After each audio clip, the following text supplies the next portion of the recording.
में बच्चा है। रुको ना माँ, और कितने दिन खानदान के नाम का ढिंढोरा पीटेगा? जब नहीं चाहिए तेरे खानदान का नाम, जिसका नाम ना हो उसे चाहिए खानदान।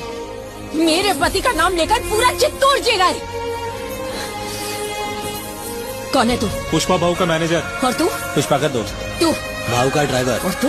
पुष्पा बहू का अकाउंटेंट। सुना, किसी से भी पूछ ले, कोई अपना नाम नहीं लेगा। पुष्पा के क्या लगते हैं सब यही बताएंगे।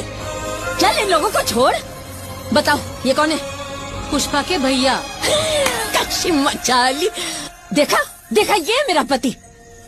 सुन, पुष्पा सिर्फ एक नाम नहीं है, पुष्पा मतलब ब्रांड। पर चाची, कहाँ की चाची कहाँ की भतीजी, बख्शो हमें। ये महान खानदान है ना, बड़े लोग बचा लेंगे तुझे। छोड़ दे इसे, उनका ऑफिस का मैटर है, देख लेंगे।